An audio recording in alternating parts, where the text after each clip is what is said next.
Hello everyone, welcome back to the podcast. I'm your host, Joel Love, here with your AEW Dynamite review for May 19th, 2021.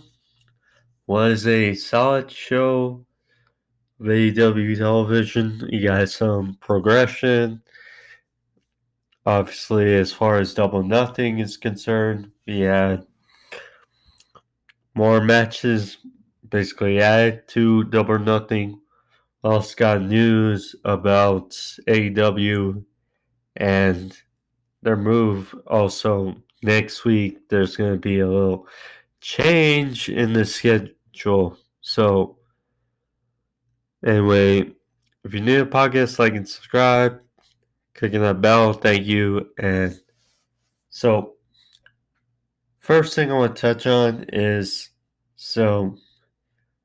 next week, due to the NBA playoffs,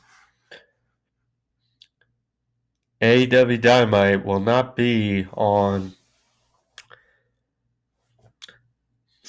next Wednesday at 60 or 6 o'clock or wherever you're living. But instead, it'll be on Friday, next Friday, not this Friday, but next Friday. And that'll be the go home show for Double or Nothing. So, with Double or Nothing being on Sunday night, so I'll probably end up doing Double or Nothing on Monday review, and then not this Saturday, but next Saturday, I'll do a review for AEW Dynamite. And that'll be a little clustered because of sports overview topics, but yeah, it'll work. Basically, you'll still get your AEW Dynamite review and your Double or Nothing. It'll just be kind of a little different due to the changes, but there's that. Then, so you got news on Kenny Omega's next opponent for his Impact World Championship. So, Saturday night was Under Siege,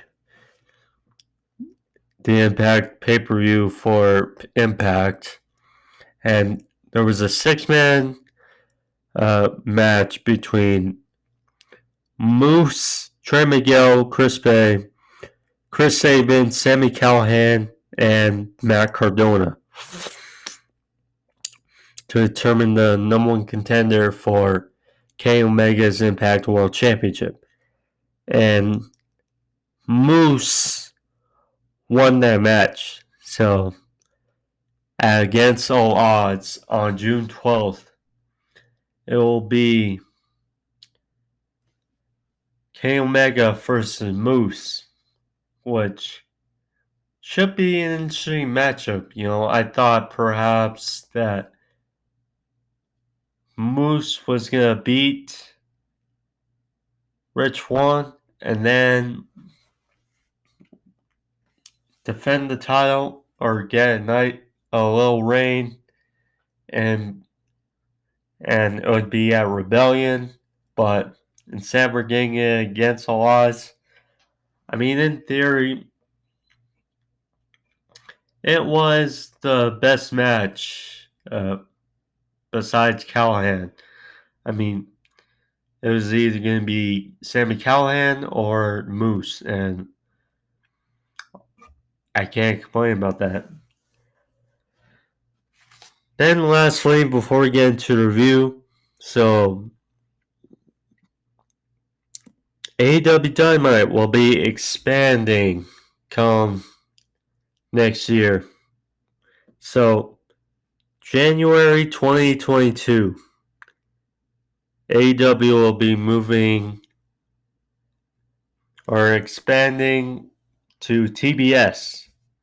So it will be still a part of TNT, but AEW's new 1 hour show, AEW Rampage, will be a part of TNT, for my knowledge.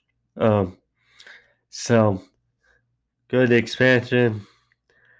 I believe their main platform is going to be now TBS now. So, that means the TNT title will have to become the TBS title now. A little bit of rebranding, but nonetheless, it's a good move for AEW, obviously, to get to expand more on the product. Like I said, they're still fairly young in the process, so good for them. And to get that extra show to feature all the more of the talent they have for AEW, so good on them. Now, with those thoughts and news out of the way, now again to the review for Dynamite now. So, like I said, it was a good show. It started off fairly well. Christian Cage taking on Matt Sydal. This was a match came upon of last week, and both are the only two that were really notable that have entered the Casino Battle Royal. They mentioned also Jungle Boy, Evil Uno, among many that have also decided to take place in the Battle Royal. But nonetheless, this was a good match between two. I mean, obviously, they both have history together back in WWE, and this was a good showing. So, was a stalemate to start, and then the baseball slide by Christian for a near fall backbreaker, then a European uppercut. The focal point of this match was of course, the high flying offense of Matt Sydal versus Christian Cage and targeting the lower back of Matt Sydal. So Matt came back with some offense and Meteora for a 2 count. Then landed a big kick and then corner knee strike for another 2. And then Christian went for the spear, was countered into sunset flip for another near fall. And then after back and forth on turnbuckle, Christian hit a spear for a high stack 2 count. And then after exchange, they went for Christian hit the kill switch for the win. Afterwards, they embraced, and then Ricky Starks came out. I mean, they did say that even though he's injured, he wasn't going to be totally off television for the next few months. He said that he wasn't going to be on the sidelines like these hecklers in the crowd.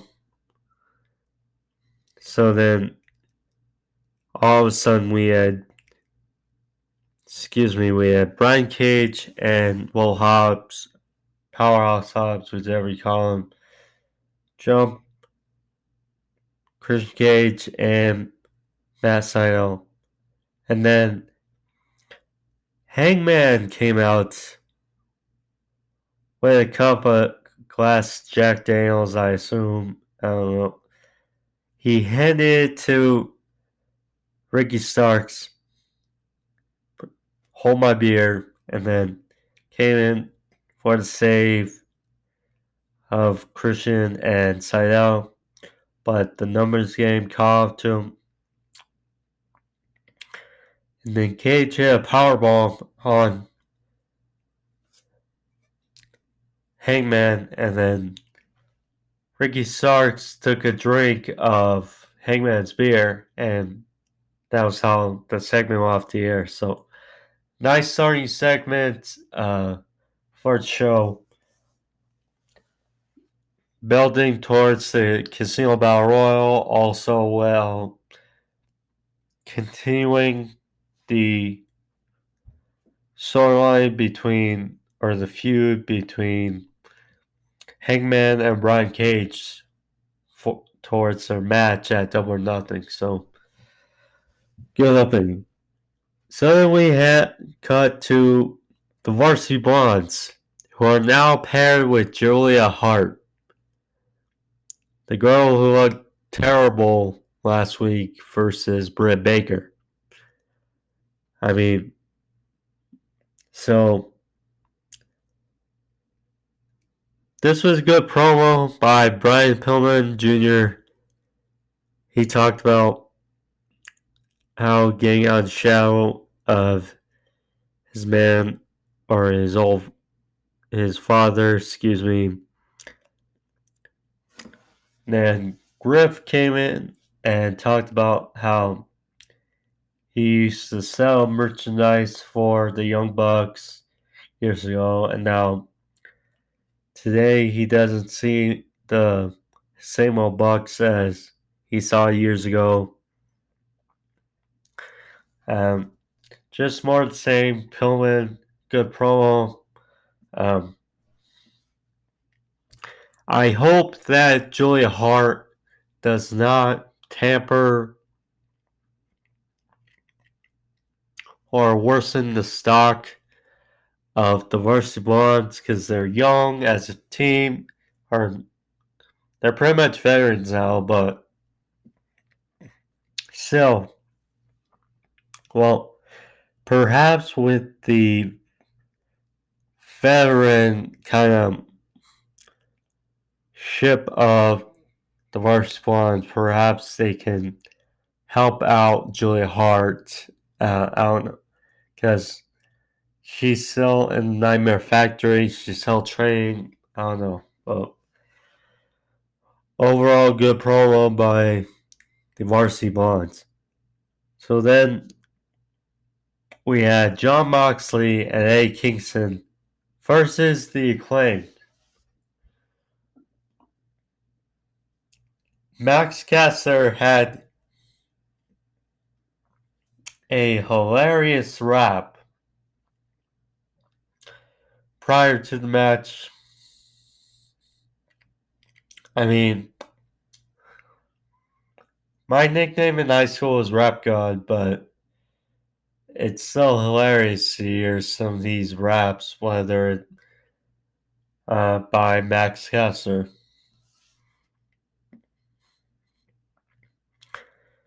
So they were quickly interrupted by Moxley and Kingston. Well, Moxley and Kingston, their theme music, it's confusing. I mean, it sounded like a remix version of Wild Things, and it just sounded weird. Um, I don't know, but it is what it is.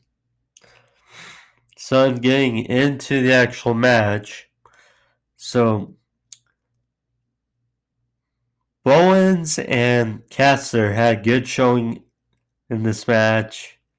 Was a superplex crossbody combination by Bowens for a near fall. Then towards the end of the match, Bowens was tossed the chain by Caster. And then Caster, after Bowens was caught with the chain, tried to use the boombox and then was clocked in the head by Moxley.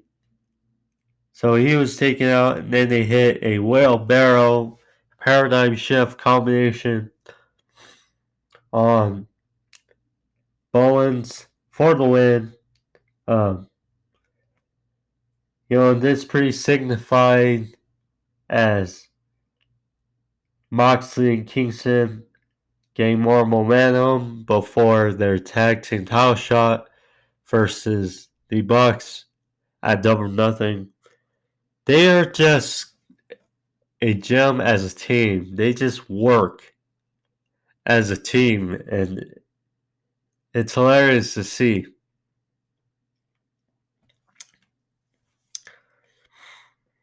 So then we had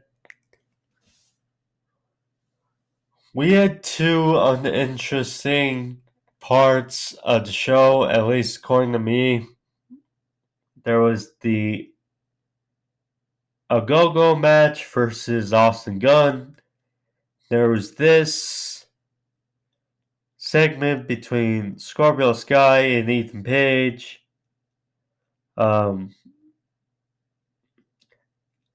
That were attacked by Sting and Darby Allin, which set up their match between themselves at Double or Nothing. Apparently, it'll be live, not cinematic. So it'll be Sting's first match live in front of fans in over 6 years. So interesting.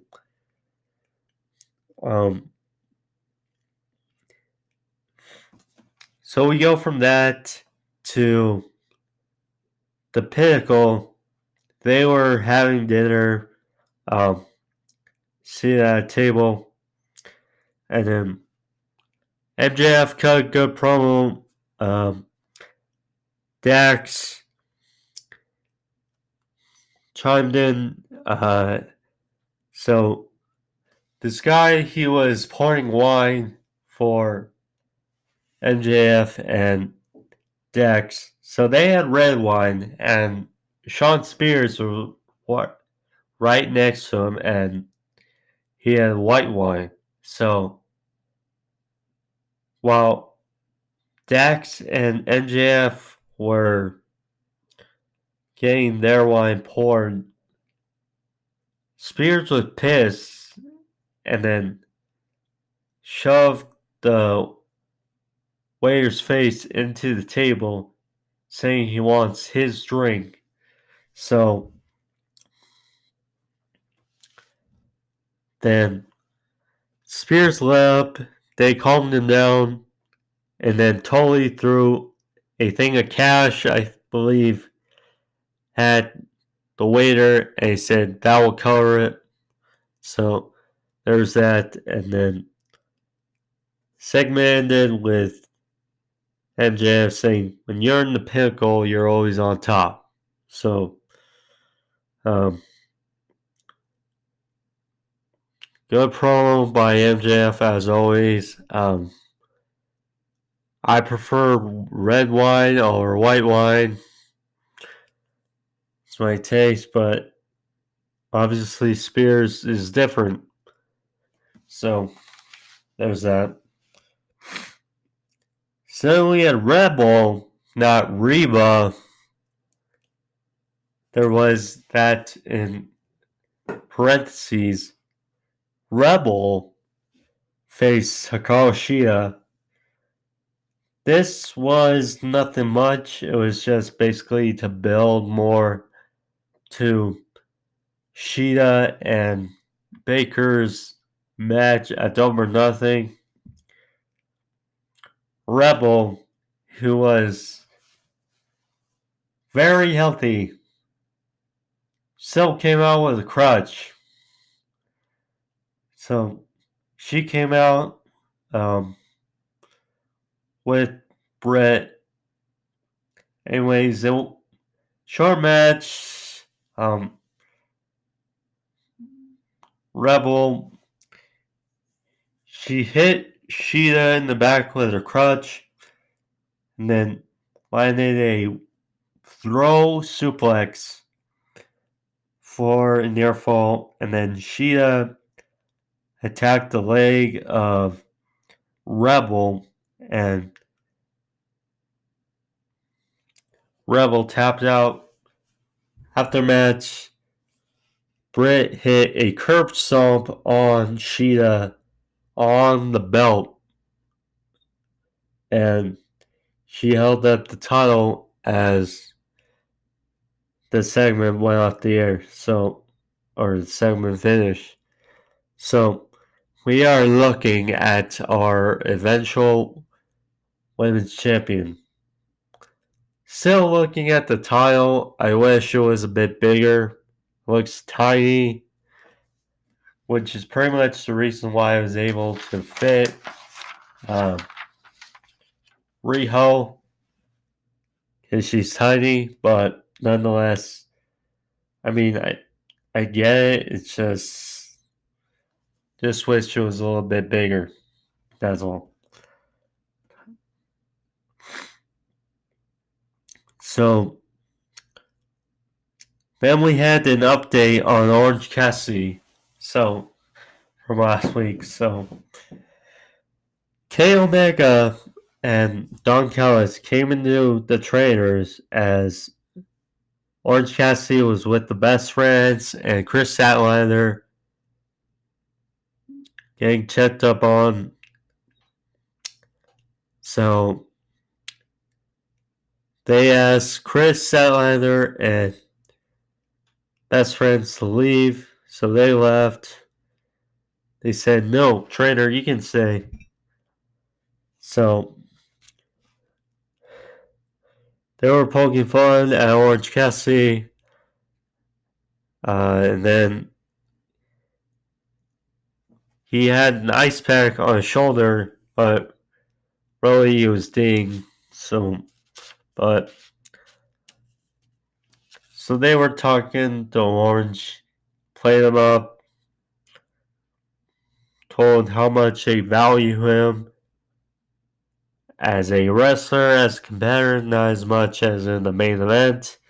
So Callis was there with some papers. So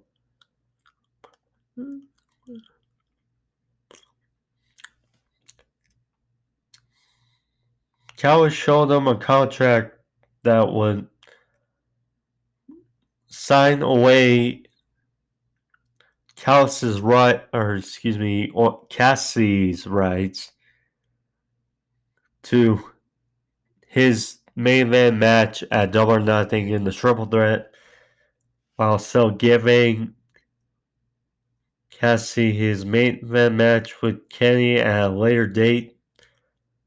So Orange Cassidy, in the most Orange Cassidy way, tearing up the papers very slowly in Orange Cassidy, like.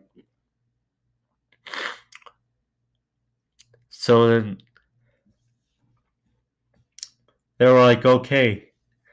They printed out, they were prepared, so they had a copy of the papers.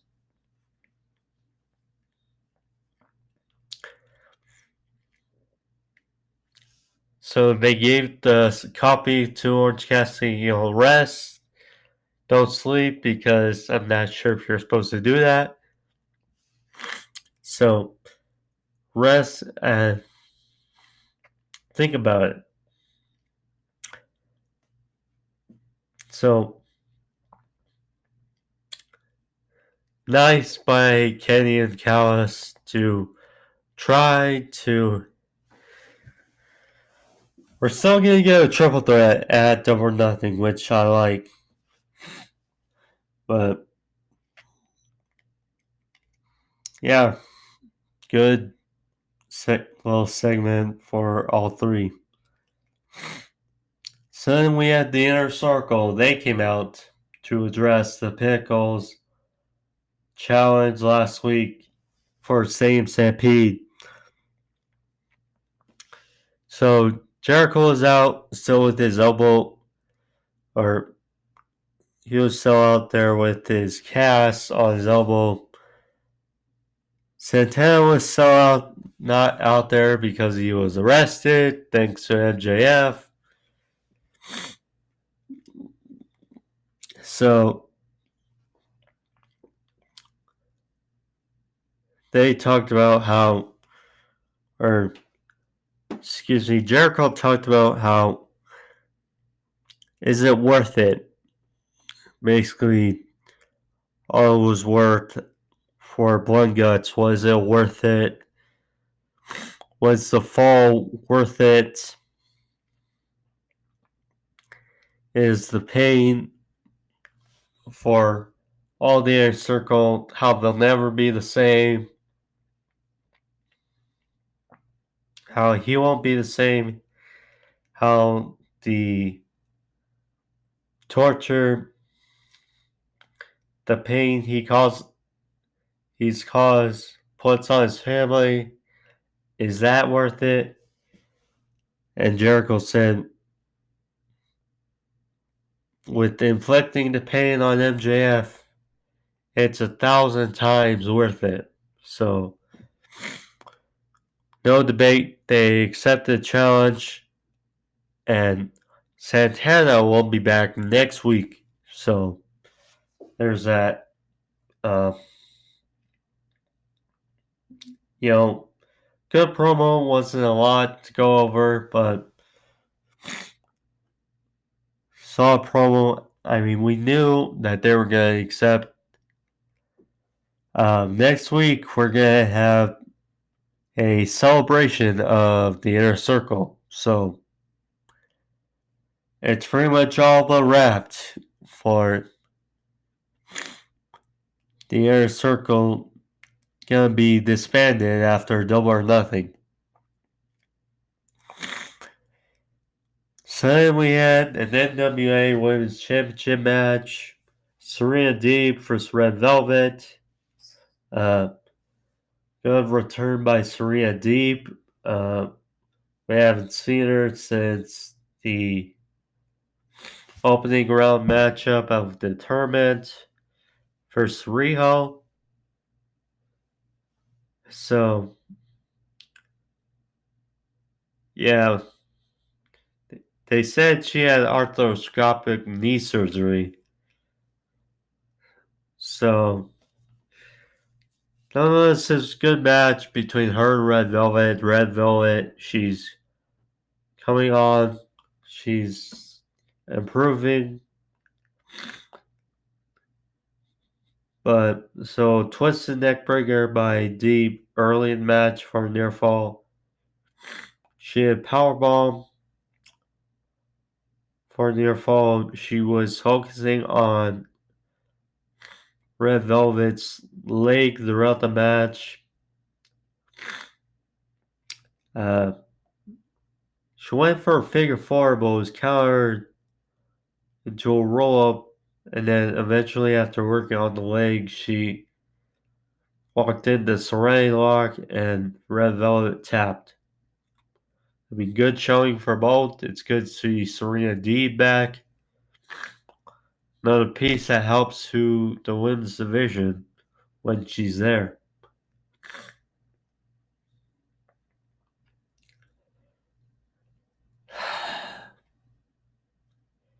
Then the low point of the night for me, Anthony Ogogo versus Austin Gunn. I had hope that we would see more than what we saw from Ogogo in this match. Just something, a little bit more, please. And all we saw was basically 3 punches.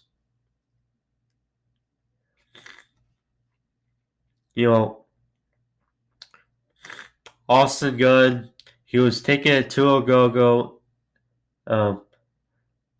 landed some offense, and then You started to think in this match, like, okay, it's going to be different. It was not that. Ogogo ended 2 body shots, which dropped Austin both times.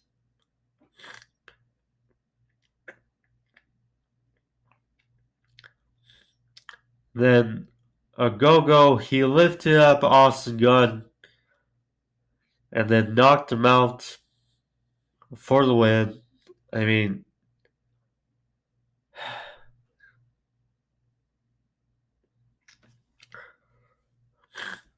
this match feels like unless Ogogo is hiding it and he can really wrestle, this match feels like the bathroom break for Double or Nothing. And that's disappointing when it comes to a Cody match. That this match does not look good.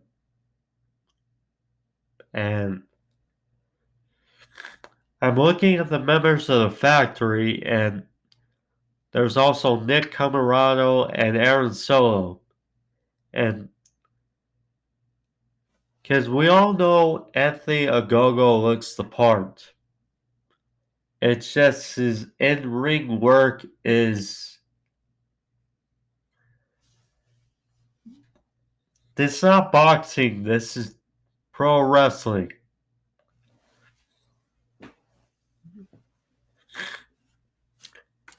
We'll see come May 30th, but I am not thrilled for this match, and I can't believe I'm saying this.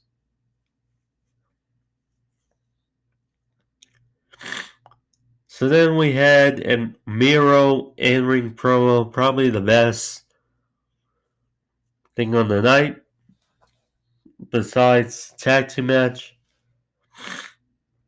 So Miro, he was in the ring addressing himself as a TNT champion. The way his attire matches the TNT title, it's just great. It's just good. And then the new aura about Miro is just so refreshing considering how he was, what Kip Sabian. It's just really good. So he thanked Jesus Christ for his power because he knows that propels him over almost anyone. He disrespects Darby because he knows that's not his strong suit, and that how he issued an open challenge for next week for the TNT Championship, and how run through everyone else. Uh, there, the style Miro now is the one we should have gotten from the beginning, but nonetheless, it's good to see. Not much more you could say. Lance Archer came out with Jake Roberts. He praised Miro, but he said that come May 30th, he will be the new team champion. And Miro talked about how don't bring Jake Roberts, how he always protects you, and then not any amount of yoga will protect him from me. So that was a nice little jab, DP yoga. But I cannot wait for this match. The total opposite of the Cody Anthony Ogogo match. This match should be very interesting between Miro and Lance Archer. I mean, how would they go? It's like Miro, he just won the title last week. And Archer has looked like a beast And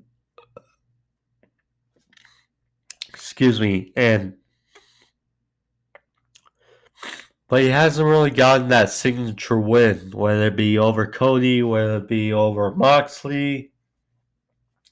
It's just like, because Miro, we're starting to book him like he should be booked. And Archer, he needs a big win.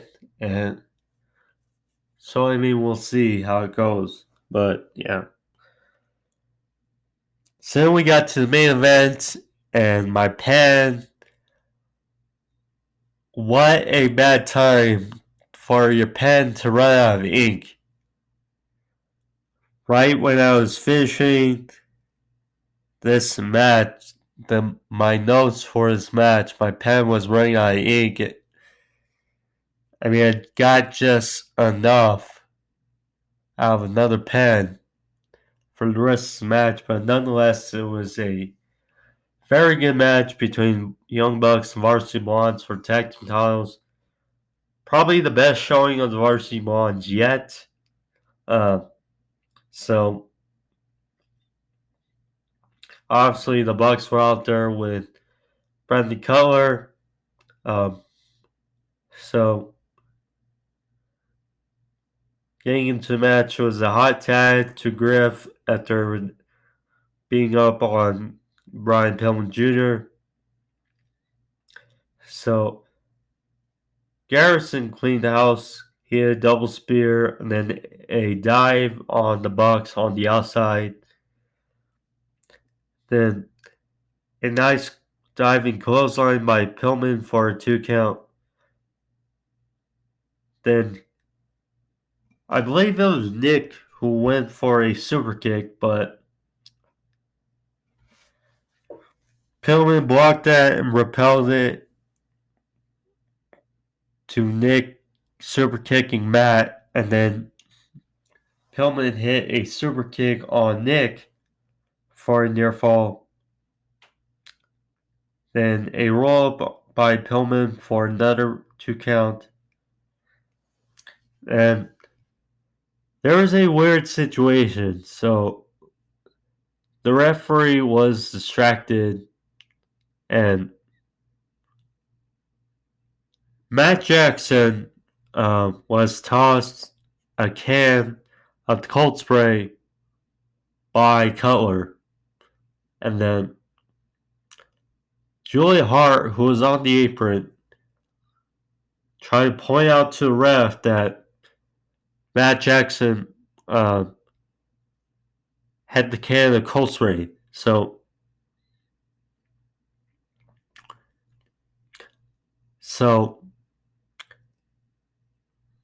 the referee took it away, and then Cutler, because he needed an extra, threw another can in to Matt Jackson, and then Matt Jackson sprayed the cold spray in Julia Hart's eyes, and the way she sold it was very strange. It was just strange, but nonetheless, that took out Julia Hart, and then Matt Jackson locked in a sharpshooter on Pillman. Pillman almost got to the ropes, but Nick hit a dive springboard facebuster on Pillman, took out Griff Garrison. Pillman with nowhere to go. He tapped. The Young Bucks retained. Heck of tag team match. Heck of way to end the show. And then the John Moxley and Eddie Kingston, they came out. Cutler and Callis ran. So Eddie Kingston and Moxley, they both choked out the Young Bucks. And then it was Kingston, he was like, whoa, let's seal these shoes. So they stole the shoes of the Young Bucks, and just you saw Kingston laughing. It was just a hilarious way to win the show, and we basically got Double or Nothing all set. We got Cody for San Diego. You got the Battle Royal, Casino Battle Royal. You got Miro for Lance Archer. We got the the TNT Championship match, correct? We got the Women's Championship match between Hikaru Shida and Britt Baker. We got Darby Allin Singh for Scorpio Sky and Ethan Page. We got the tag team title match between Young Bucks, A. Kingston, John Moxley, and we also got the triple threat main event for K. Omega, Orange Cassidy, and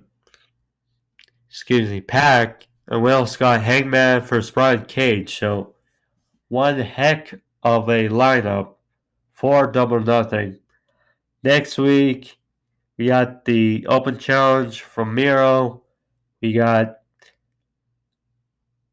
Dark Order versus Ethan Page, Scorpio Sky. I mean, the celebration of the Inner Circle. So, interesting go home show lineup for Double Nothing. But nonetheless, that was the episode for you guys. Hope you guys enjoyed it. I know I did. If you did the podcast, like and subscribe. If you enjoyed that episode, also check out the other ones I have on the podcast. Thank you all. Be safe. I'll see you next week. Sports topics, and next Saturday for your AEW Dynamite review, along with your Double or Nothing review. So thank you. Be safe, everyone. Be safe, everyone. And peace.